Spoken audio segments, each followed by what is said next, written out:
حکم ملتے ہیں ہم سارے جانتے ہیں. ان حکموں کے ذریعے سے ہم بھی اپنے آپ کو اس قابل بناتے ہیں.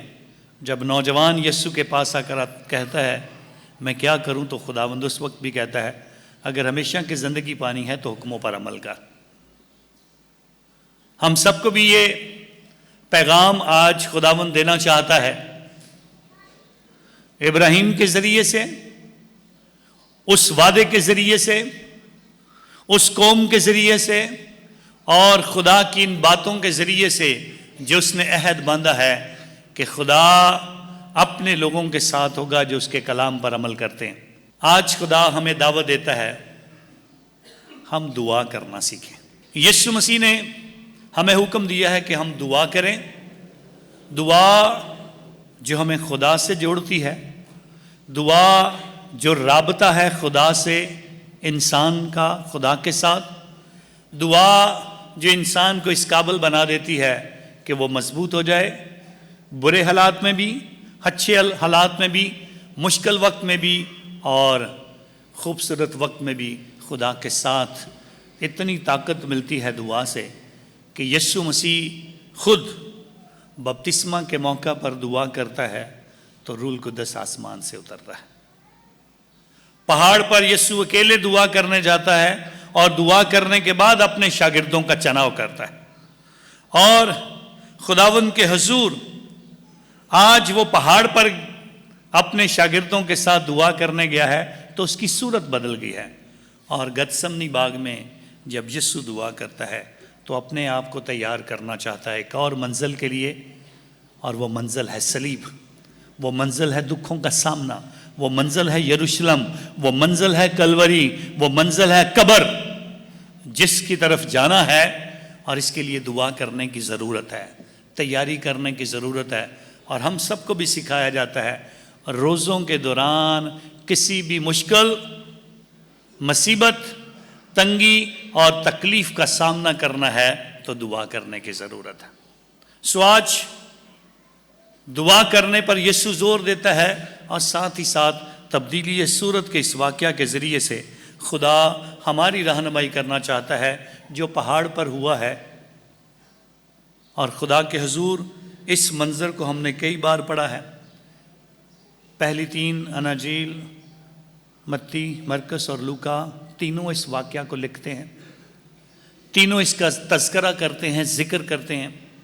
تینوں کے وسیلہ سے آج ہمیں یہ بات سمجھنے کا موقع ملتا ہے جو لوکا انجیل نویس آج 9ویں باب میں اس بات کو بیان کرتا ہے.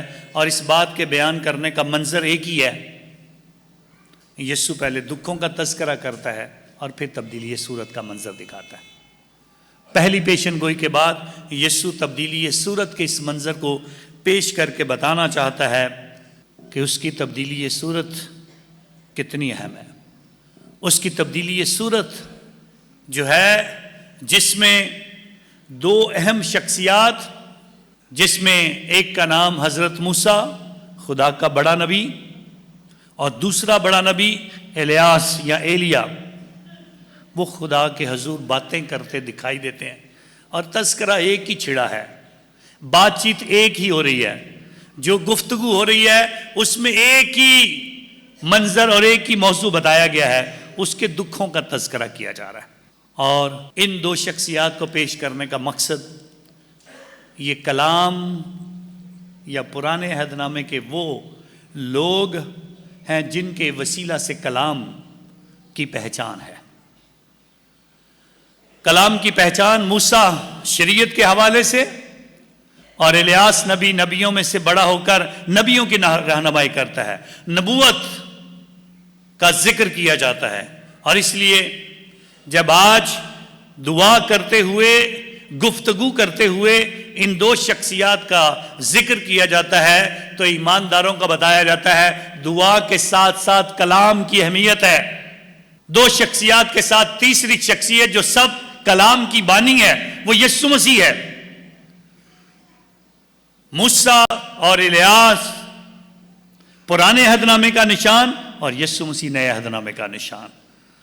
اور تذکرہ کلام میں جب بھی کیا جاتا ہے مسیح کے آنے کا، مسیح کے دکھوں کا اور مسیح کے جی اٹھنے کا اور پھر اس کے آسمان پر جانے کا.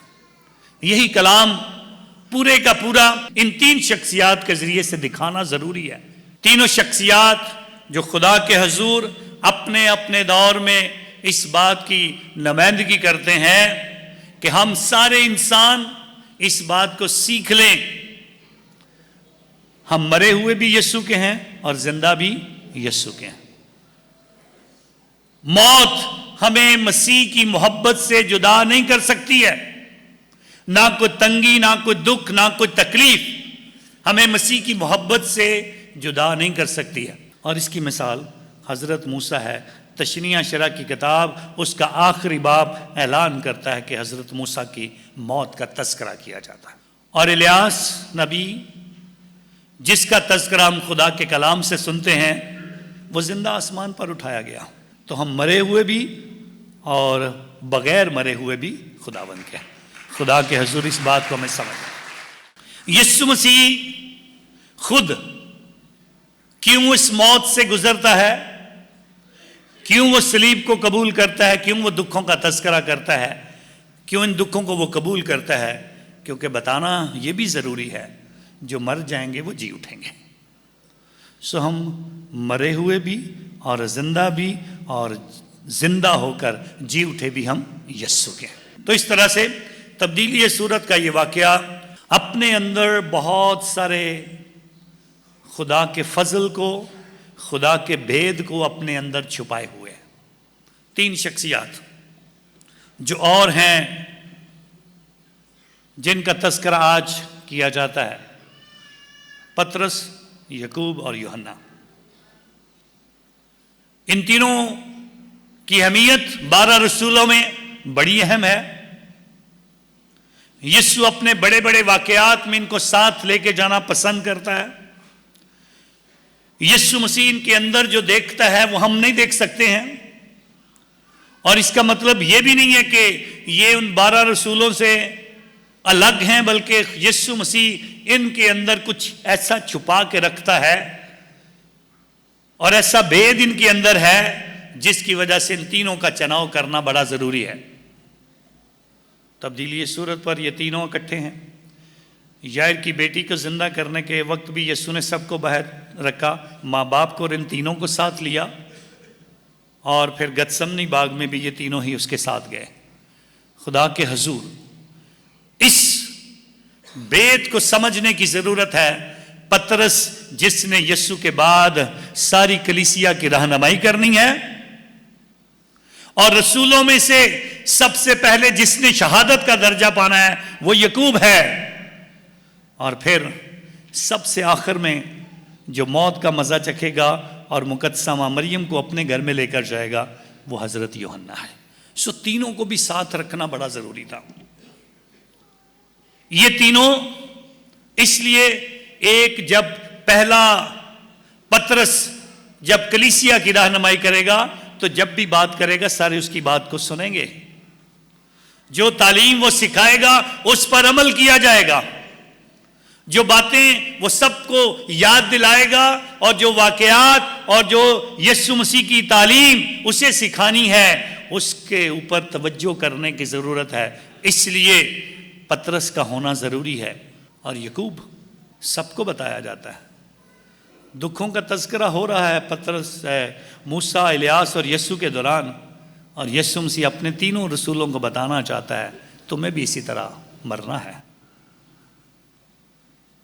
اور شہادت جس نے دینی ہے پہلے اس کو بھی ساتھ رکھا ہے. یہ تمہارے لیے ایک نمونہ بنے گا میرے بعد. جس نے شہادت سے اس بات کو مضبوط کرنا ہے. اور پھر جب سارے شاگرد اس جہاں سے کوچ کر جائیں گے تو یوحنا اس وقت بھی سب کی رہنمائی کرے گا. اور پھر اس کے بعد ایک سلسلہ چلتا جائے گا جس سے سب کو سیکھنا ہے اور آج تک اور پھر رہتی دنیا تک چلے گا. خدا کے حضور آج ان کی باتیں اور ان کی تعلیم، دعا کرنا، اور پھر آج کا یہ منظر جو تبدیلی یہ صورت کا منظر ہے، اس منظر سے گتسمنی باغ کے منظر کو سمجھنا بڑا ضروری ہے. آج بھی وہ ایسے ہی ہوتے ہیں جیسے سوئے ہوئے ہیں. اور گتسمنی باغ میں بھی ایسے ہی ہے. یسوع دعا کر رہا ہے اور وہ سو رہے ہیں, اور ایک ہی بات بار بار پکاری جا رہی ہے, جاگو اور دعا کرو تاکہ آزمائش میں نہ پڑو. تو پچھلے اتوار ہم نے آزمائش کی باتیں کی, اور آج بھی روزوں کے دوران ہمیں بتایا جاتا ہے جاگتے رہیں اور دعا کرنا سیکھیں. آزمائش ان سب کے لیے آتی ہے جو دعا مضبوطی کے ساتھ نہیں کر پاتے ہیں. ان کے اندر سستی اور کاہلی آتی ہے جو اپنے آپ کو روزہ اور ریاضت اور دعا کے لیے تیار نہیں کرتے ہیں. اور آزمائش جو ہے, اس سے بچنے کا ایک ہی طریقہ ہے, دعا کرو, جاگو اور دعا کرو تاکہ آزمائش میں نہ پڑو. ایک نوجوان ایک دن صحرا میں گم ہو جاتا ہے. صحرا میں گم ہونے سے مراد یہ ہے کسی بھی طرف سے کچھ نظر نہیں آتا ہے. بیابان جیسا ہی منظر ہوتا ہے, اور بیابان میں اور صحرا میں ایک کچھ چیزوں کی تلاش کی جاتی ہے. سب سے پہلے سائے کی تلاش کی جاتی ہے, خوراک کی تلاش کی جاتی ہے, اور پانی کی تلاش کی جاتی ہے.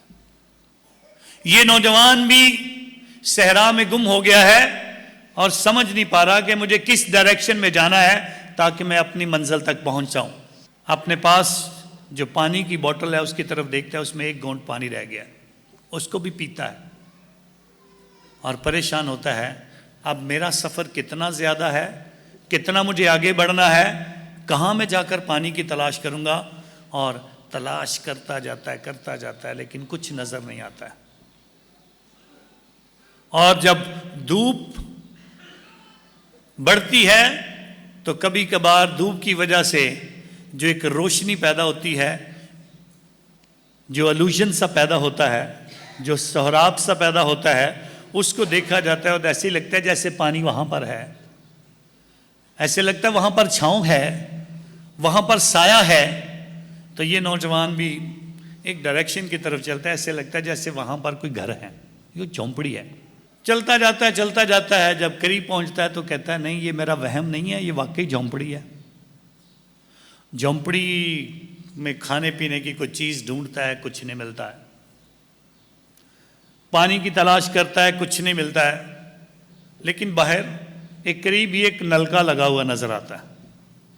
بڑا خوش ہوتا ہے نلکے کو دیکھ کر, اور زور زور سے اس کو چلاتا ہے, پر پانی کوئی نہیں ہے, پانی نہیں نکلتا اس میں سے. کافی دیر محنت کرنے کے بعد دوبارہ اندر جاتا ہے اور کہتا ہے میں اور تلاش کرتا ہوں, شاید کہیں سے پانی نہیں مل جائے, شاید کہیں سے کچھ چیز مل جائے. کافی تلاش کرنے کے بعد ایک کونے میں ایک بوٹل کا تھوڑا سا حصہ باہر نکلا ہوتا ہے, اور اس کو باہر نکالتا ہے. تو دیکھتا ہے اس کے اندر پانی ہے. پانی کو جب نکالتا ہے, ایسے باہر نکالتا ہے, تو اس کے ساتھ ایک دھاگا بندھا ہوتا ہے. اس سے پہلے کہ دھاگے کو کھینچے تو بوٹل کو کھولتا ہے اور پانی پینے لگتا ہے. تو کہتا ہے یہ دھاگا کس لیے ہے. اس کو کھینچتا ہے اور اس کے نیچے سے ایک پرچی سی نکلتی ہے اس کے ساتھ لکھی ہوئی, اور اس کے اوپر لکھا ہوا ہے یہ پانی پینے کے لیے نہیں ہے.